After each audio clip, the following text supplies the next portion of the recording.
Ladies and gentlemen, welcome back to the channel. Thank you so much for clicking on this video. I thought we'd have a little bit of fun with this puzzle.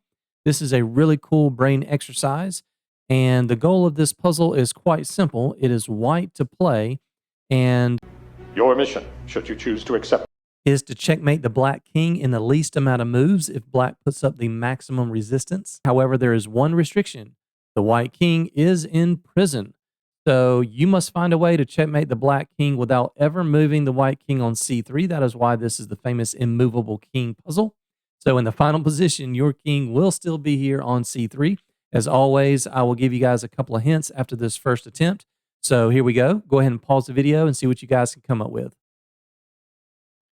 So if you're still stuck, I'll give you the first move, and that is queen to h7. Go ahead and pause the video again.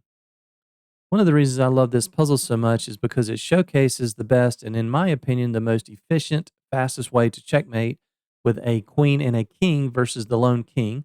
I'm sure a lot of you guys already know how to do that. So if so, feel free to go ahead and fast forward to the third and final hint. But if you are relatively new, then this will be good for you to know. So how do we do this? The systematic way to do this is to imagine that the queen is a knight, and we want to put the queen on what I call the knight checking square. What are those squares? Well, if we imagine that the queen were a knight, then we could check the king here. We have the octopus knight, right? We have 8 different squares that we could place a knight on that would check the king if the king is in the middle of the board. And our goal is to simply get our queen to one of these squares. She can go there, there, there, and there. She can get to any 4 of these knight checking squares.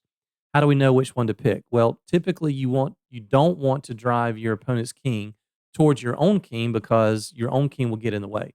So typically what we want to do is drive the king up or perhaps to the right side, right corner, or the left corner. So of these 4 knight checking squares, I would probably pick one of these 2.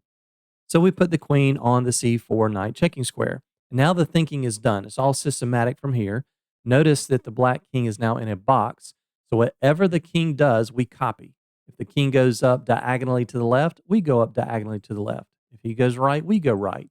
And we simply copy and mimic their moves. And you'll notice that the box continually shrinks.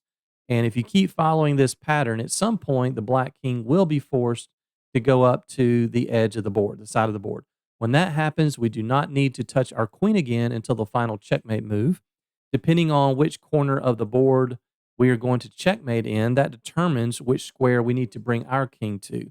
And these are the 4 corners that we bring our king to. So since the black king is going to be checkmated on this square, we need to make a mad dash with our king to this square. And notice that the black king can only shuffle back and forth between these 3 squares because our queen has the king cut off.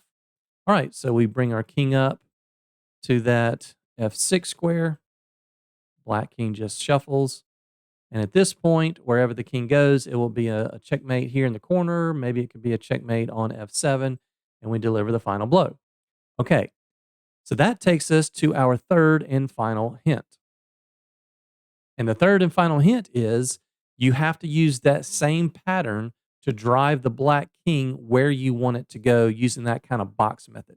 All right, last chance. Pause the video, see what you guys can come up with.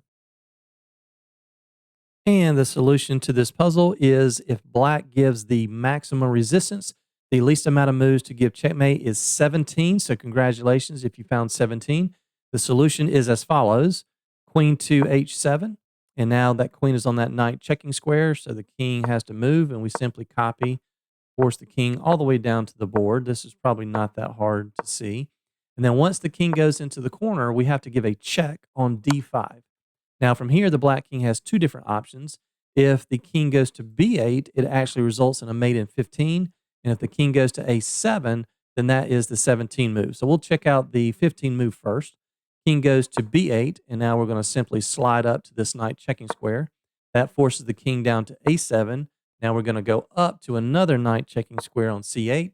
That forces the king down diagonally to the right, and we're going to copy, copy, copy. And now you'll notice that the king only has 1 square to go to. The king is forced to go left to the b5 square. We're going to copy. All right, now when the king gets to a5, we're going to come down here and give a check on b4. That's going to drive the king up.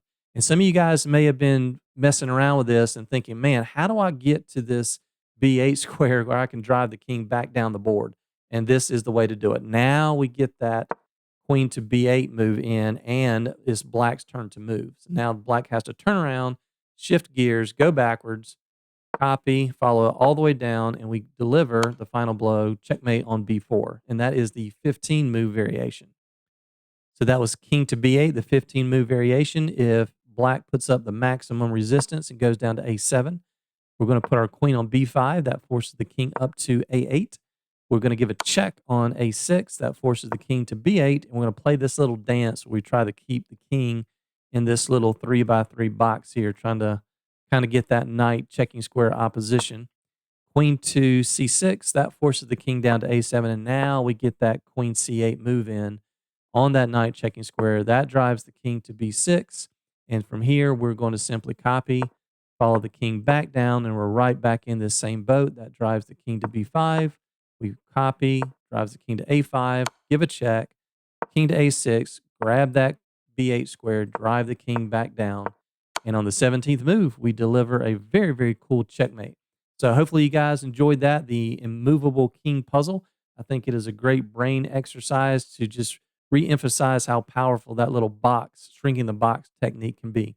All right, guys, hope you enjoyed that. Please feel free to subscribe, leave a comment, a like, and all that good stuff, and we'll see you on the next one.